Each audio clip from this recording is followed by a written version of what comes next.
You know, guys, there are times in life where someone has worked so hard that they do not need to be introduced anywhere, either through their good or their bad, their strengths and weaknesses.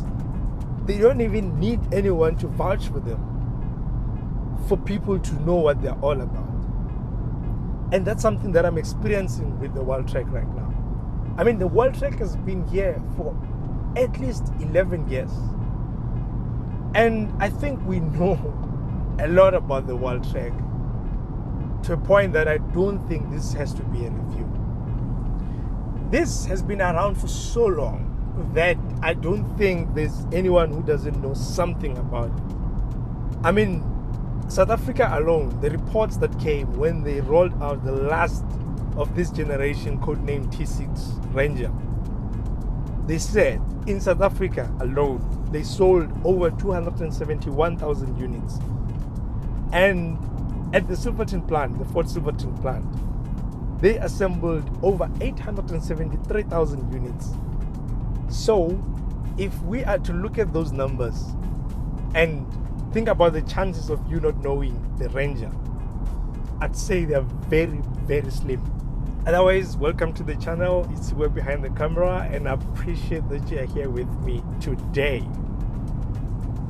Look, I think we all have some form of an opinion around the Ford Ranger, right? And when it comes to the Wildtrak, whether I give this one thumbs up, whether I bash it, I think it has a proper CV that can stand on its own, and everyone to decide whatever they want to do. So in this video, I'm going to be focusing on my experience with it over the test period, comparing it to the XLT as well, because I've driven that before, and the Ranger Raptor. You might be asking yourself, what's the difference between the XLT and the Wildtrak? The XLT, the major difference besides having less features is that it has a single turbo, 2-liter single turbo, which is different to this one because this one has a bi-turbo. And in the XLT, it's pushing out 132 kilowatts and 420 newton meters of torque. And in here, it has 157 kilowatts and 500 newton meters of torque, which is the same as in the Raptor. But of course, you know the Raptor, you can just see that it's a different beast altogether. Then I'll tell you which one I would get if I was to buy one right now. And then we'll move on to the pricing of the new generation, because it has just been introduced in South Africa. And we're going to talk about whether you should still buy into this generation, regardless of Ford introducing the new next generation Ranger.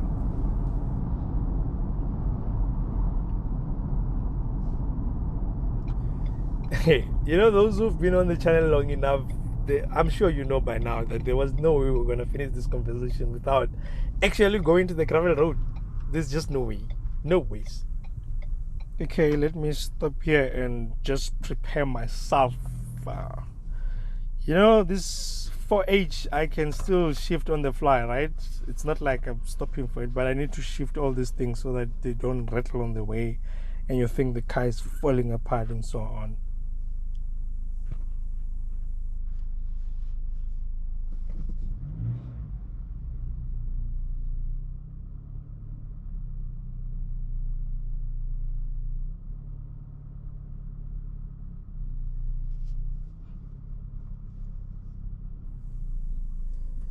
So when it comes to the experience with the Wildtrak, what I did with it was to do what I've done with the other Rangers as well.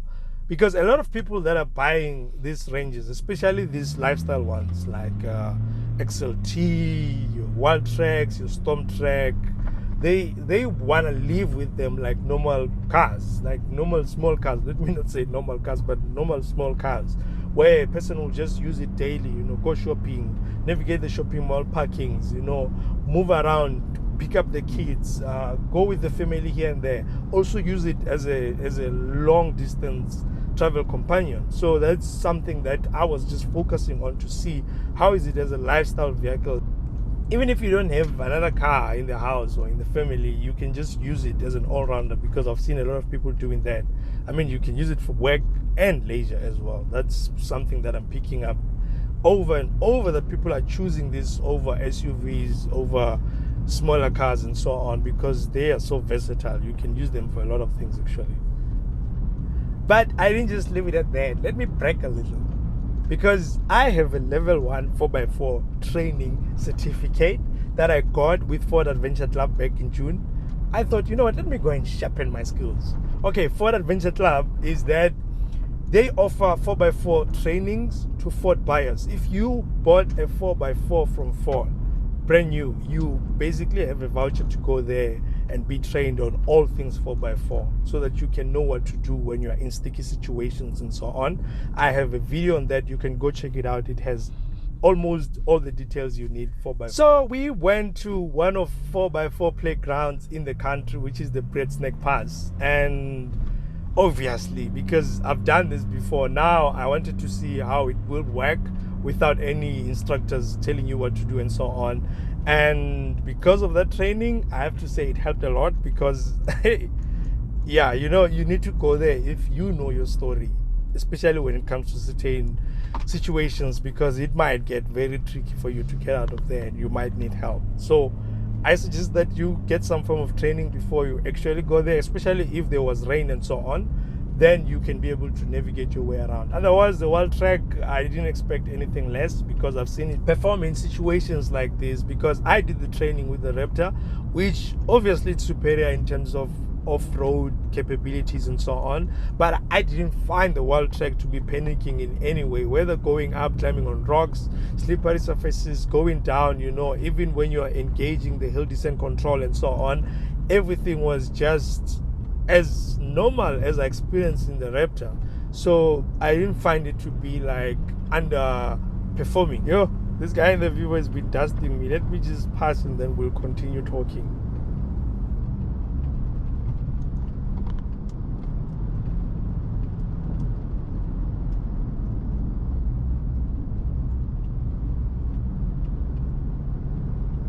All right, we're out. So going back to living with it, right?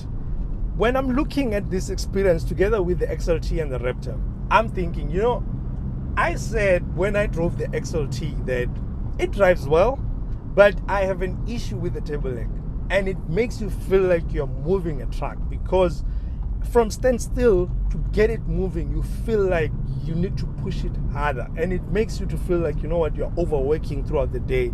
That's something that I don't like, because when you're living with it normally, you're doing a lot of stop and goes from stop signs, traffic lights, being stuck in traffic, and those things do count a lot when it comes to you choosing something that you just want to be in each and every day. Then when it comes to the Raptor, you realize the improvement when it comes to moving it, because moving it is not as challenging for me as a single turbo Ranger, because that extra torque and that extra power, you can feel them. It doesn't give you the truck-like feeling like right away. But when it comes to navigating now, small spaces, narrow paths, you know, small parking lots, you know, parallel parkings that are tied, that's where you're going to find it a little bit challenging to actually live with it, because as much as it might not appear as too big compared to the Ranger is already a big car to begin with. It's already a long car, and the Raptor itself is like just 44 millimeters like longer, and then it still has more height than the normal one by like 22 millimeters, and then you're still looking at the fact that it's wider, so there is no way you're going to find it as easy. But once you get used to it, you can navigate your way around it, but there will be spaces that you can see that this is just too tight, I'm not going to fit. When you jump into the Wiltrak, you'll realize that it's like providing a bridge between the Raptor and the XLT single turbo in this case, because it has the same engine as the 2-liter Raptor as well, but it weighs less and it's appearing smaller than the Raptor, which gives you that feeling that, you know what, I have the lifestyle buggy, because even when you're putting your foot on the throttle, for sure, this is quicker than the Raptor. The way it feels is definitely quicker than the XLT, because it has more power as well compared to the XLT. As much as it has the same as the Raptor, that weight counts a lot, and you can feel it on the road. I mean, this is where you're going to feel like this is the total bridge. It doesn't give you truck-like feeling right away, and unless you're intimidated by the size, you're going to feel like you're in just any other car basically, because the Ranger steering wheel across board, XLT, Raptor, and this one, the steering wheel is probably one of the best in terms of the amount of weight that you get on the steering wheel. It's so light, you can turn it easily. It doesn't intimidate you when it comes to turning it around. You can see your way around. So this particular one is the one that I feel like is the ultimate when it comes to the lifestyle compared to the other two. So which one would I pick if I was to take one right now? I'll look at my kind of lifestyle before I even pick anything. Because if I'm a farmer, for example, who is working more on the gravel road and doing a lot of stuff out there, doing business and so on, I'll save money. I'll take the FX4, I'll take the XLT in this case, because a lot of things that are in the other two I wouldn't need anyway, because they're more like adding to an experience in a certain way, which I believe I will get even in the like XLT on gravel road if I do that, and I'll still be able to live with it with my family. But if I like extreme off-road stuff, hardcore stuff, having fun off-road and so on, obviously I'll take the Raptor. But because I'm office-based, for example, and I live in a way that my lifestyle is such that is family inclined, I just pick up this and that and put it in the boot, I'll definitely go for the Wildtrak, because I believe it's an all-rounder when it comes to these kind of things. It can still go off-road when I need to, but I don't need to all the time. Then definitely I'll pick the Wiltrak.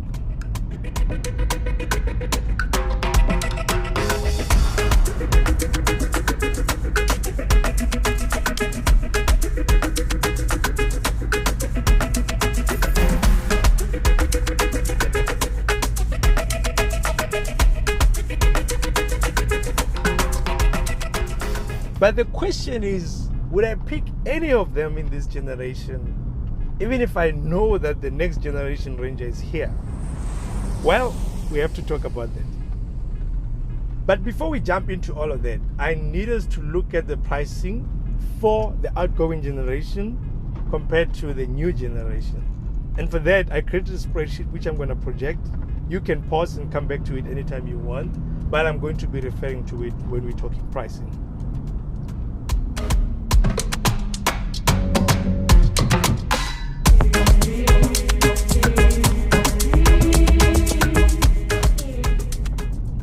Okay, you've seen that, and you can refer to it anytime you want to look at the numbers. I think if there's one thing that I'm sure of, is that I'm not alone in asking myself if there's any reason that you can still get this generation even with the new one coming in. And from my side, I think there's plenty, especially because I don't think people who are buying into this segment across the board, not necessarily into Ford as a brand only, but they actually buy to keep, and they tell stories through their vehicles. They don't just buy because it's on fashion or it's the latest one whatsoever.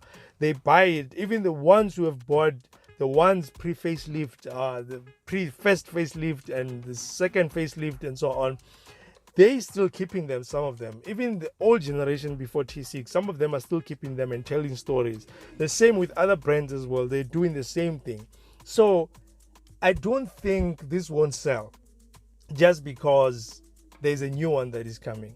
Based on availability, people come in for durability, people come in for different things. As a matter of fact, people who love 4x4s for what they are more bothered that they are shifting now into being more controlled by the vehicle and not necessarily them doing all the work, which is something they love. And in here, I feel like it provides you with a bridge so that you find yourself in a situation where you are still in control, more than with the new generation, because there's more technology, there's more cameras, there's a lot of things that is happening in there in terms of technology compared to this one.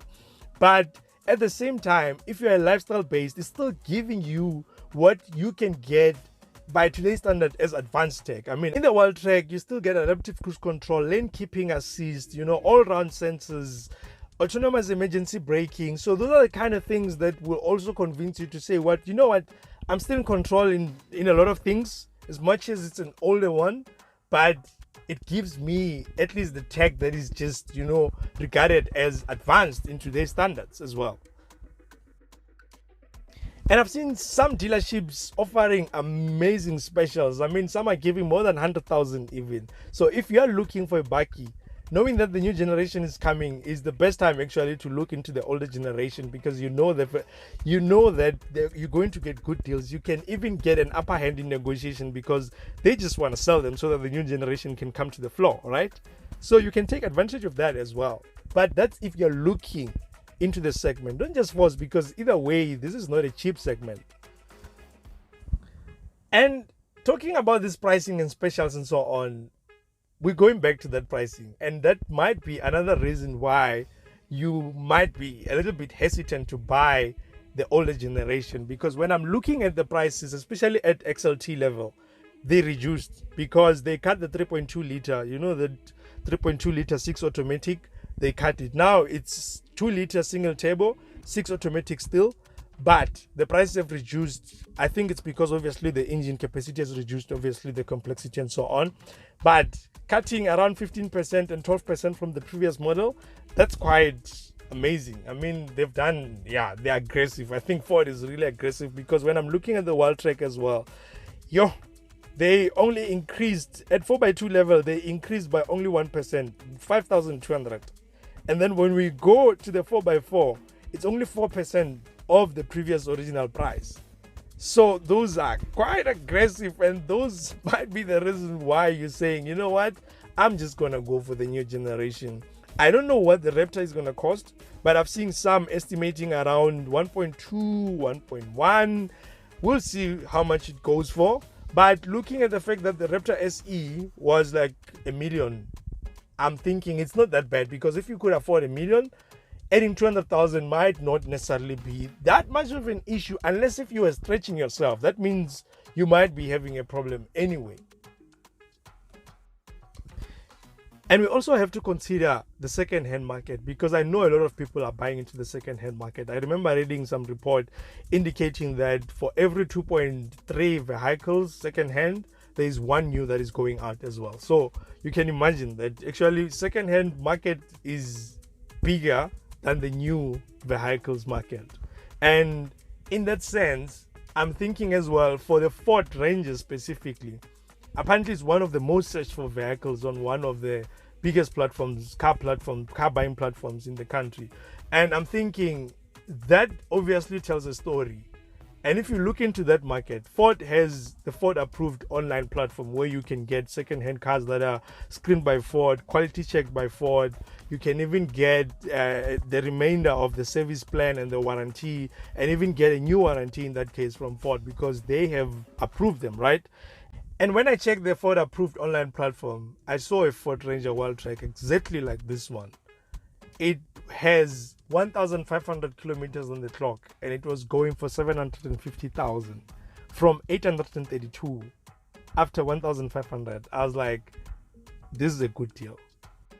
Anyway, if you want to take it further and see the cost breakdown of owning the Wildtrak, the current discounts that are out there, someone who has done a recent review of this car has done a quote as well. Check out Mr. How Much's channel. You can see there he's breaking down costs. Whenever he's reviewing cars, he's breaking down costs as well to tell you what is the cost of ownership of that particular vehicle.